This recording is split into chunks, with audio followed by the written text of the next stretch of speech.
ವೀರರಾಣಿ ಕೆಳದಿ ಚೆನ್ನಮ್ಮ. ಪಾತ್ರ ಪರಿಚಯ. ಎಲ್ಲರಿಗೂ ಶುಭೋದಯ. ನನ್ನ ಹೆಸರು ಸಾನ್ವಿ. ನಾನು 6ನೇ ತರಗತಿಯಲ್ಲಿ ಓದುತ್ತಿದ್ದೇನೆ. ಇಂದು ನಾನು ಕೆಳದಿ ಚೆನ್ನಮ್ಮನ ಪಾತ್ರವನ್ನು ಮಾಡುತ್ತಿದ್ದೇನೆ. ಎಲ್ಲರಿಗೂ ನನ್ನ ನಮಸ್ಕಾರಗಳು. ನನ್ನ ಹೆಸರು ಖುಷಿ ಸೋಂಪು. ನಾನು ಇಂದು ಸಿದ್ದಪ್ಪ ಶೆಟ್ಟಿ ಪಾತ್ರವನ್ನು ವಹಿಸುತ್ತಿದ್ದೇನೆ. ಎಲ್ಲರಿಗೂ ಮುಂಜಾನೆ ಶುಭೋದಯ. ನನ್ನ ಹೆಸರು ಅಭಿಮನ್ಯು. ನಾನು ತಿಮ್ಮಣ್ಣ ನಾಯಕ ಪಾತ್ರವನ್ನು ಮಾಡುತ್ತಿದ್ದೇನೆ. ಎಲ್ಲರಿಗೂ ನಮಸ್ಕಾರ. ನಾನು ಸೂಫಿಯಾ ಗಾಂಜಿ. ನಾನು ಕೃಷ್ಣಪ್ಪಯ್ಯ ಪಾತ್ರವನ್ನು ಮಾಡುತ್ತಿದ್ದೇನೆ.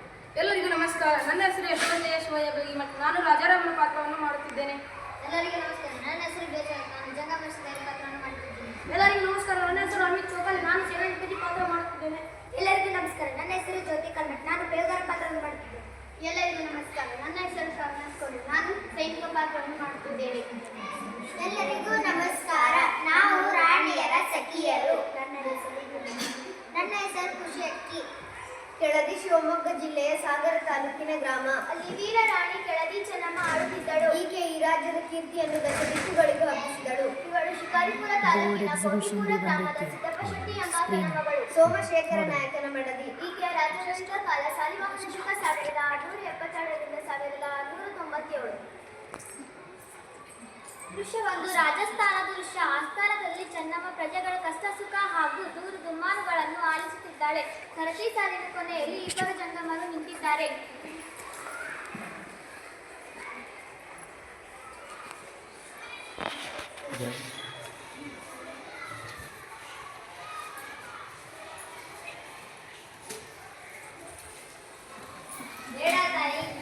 ಏನು ಜಂಗಮರೇ? ಏನು ನಿಮ್ಮ ಸಮಸ್ಯೆ? ನಾವು ಜಂಗಮರಲ್ಲ ತಾಯಿ. ನಾನು ಛತ್ರಪತಿ ಶಿವಾಜಿಯ ಮಗ ರಾಜ.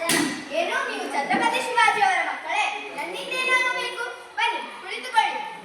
ತಾಯಿ, ಆ ದುಷ್ಟ ಔರಂಗಜೇಬನು ನನ್ನ ಸಹೋದರನಾದ ಸಂಭಾಜಿಯನ್ನು ಸೆರೆ ಹಿಡಿದನು. ಕ್ರೂರತನದಿಂದ ಕೊಲ್ಲಿಸಿಬಿಟ್ಟ. ಈಗ ನನ್ನನ್ನು ಕೊಲ್ಲಿಸಬೇಕೆಂದು ಹೊಂಚು ಹಾಕಿದ್ದಾನೆ.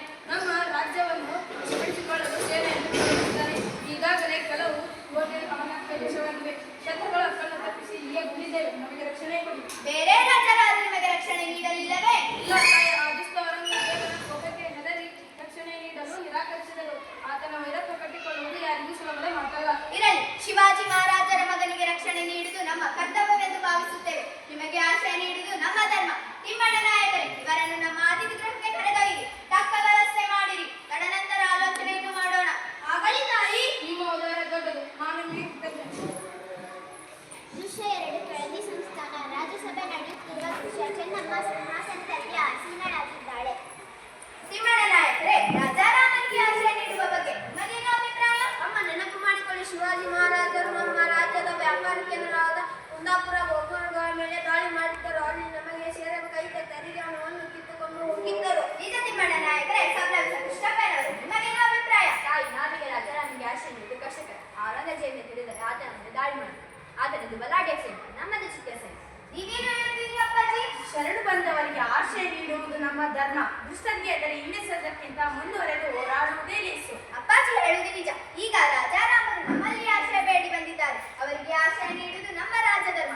ಇದೇ ಕನ್ನಡಿಗರ ವೀರ ಪರಂಪರೆ. ಕೊಲ್ಲುವವನಿಗಿಂತ ಕಾಯುವವನೇ ದೊಡ್ಡವನು. ನಮ್ಮ ಧರ್ಮವೇ ನಮ್ಮೆಲ್ಲರನ್ನು ರಕ್ಷಿಸುತ್ತದೆ. ಹೌದು ತಾಯಿ, ನಿಮ್ಮ ಮಾತು ನಿಜ. ಹಾಗೇ ಆಗಲಿ. ಮಹಾರಾಣಿಯವರಿಗೆ ಜಯವಾಗಲಿ. ಮಹಾರಾಣಿಯವರಿಗೆ ಜಯವಾಗಲಿ. ತಮ್ಮನ್ನು ತಾಯಿ ಬೇರೆ ಅವರು ಬೇಡುಗಳನ್ನು ಕಾಯ್ದಿದ್ದಾರೆ. ಕಳುಹಿಸಿಕೊಳ್ಳಲೇ? ಕಳುಹಿಸಿ. ನಮಸ್ಕಾರ ತಾಯಿ. ಒಂದು ಅಗತ್ಯಕಾರಿ ಸುದ್ದಿ. ಪರವಾಗಿಲ್ಲ, ಹೇಳಿ. ನಾವು ರಾಜಾರಾಮನಿಗೆ ಆಶ್ರಯ ಕೊಟ್ಟಿದ್ದನ್ನು ಕೇಳಿ ಔರಂಗಜೇಬನು ಬಹಳ ಕೋಪಗೊಂಡಿದ್ದಾನೆ. ರಾಜ್ಯವನ್ನು ಕಿತ್ತಲು ರಾಜಾರಾಮನು ಔರಂಗಜೇಬನಿಗೆ ಒಪ್ಪಿಸಬೇಕಂತ ಇಲ್ಲವೇ ಯುದ್ಧಕ್ಕೆ ಸಿದ್ಧ. ಹೀಗೋ ರಾಜಾರಾಮನಿಗೆ ಈಗಾಗಲೇ ಆಶ್ರಯ ನೀಡಿದ್ದಾಗಿದೆ. ಈಗ ಅವರನ್ನು ಒಪ್ಪಿಸುವುದು ಸಾಧ್ಯವೇ ಇಲ್ಲ. ಶರಣಾಗತರನ್ನು ರಕ್ಷಿಸುವುದೇ ನಮ್ಮ ಕನ್ನಡಿಗರ ವೀರ ಪರಂಪರೆ. ಇದಕ್ಕೇನು ಮುಂದಿನ ದಾರಿ ಕೃಷ್ಣಪ್ಪನವರೇ? ತಾಯಿ, ನಾವು ಕನ್ನಡಿಗರು ಕಲಿತದಿಂದ ಕಾಲವನ್ನು ಜಯಾಪಜಯ ಶಿಬಿಸಿ ಯುದ್ಧವನ್ನೇ ನಂಬಿಕೊಂಡಿರುವುದಾಗಿ. ಮಹಾರಾಣಿ ಕೃಷ್ಣಪ್ಪದ ಸತ್ಯ. ಯುದ್ಧಕ್ಕೆ ಆದೇಶ ನೀಡಿ ಕನ್ನಡದ ರೈತರ ತೋರಿಸೋಣ. ಮಗಳೇ, ಯುದ್ಧಕ್ಕೆ ಸಿದ್ಧತೆ ಮಾಡಿಕೊಳ್ಳುವುದೇ ಸಭೆಯ ತೀರ್ಮಾನವೆಂದು ಕಾಣುತ್ತದೆ. ಸೇನಾ ನಾಯಕರೇ, ಮಂತ್ರಿಗಳೇ, ನಮ್ಮ ವೀರರಿಗೆ ಸಿದ್ಧರಾಗಲು ತಿಳಿಸಿ. ಯುದ್ಧಕ್ಕೆ ತಕ್ಕ ಸಿದ್ಧತೆ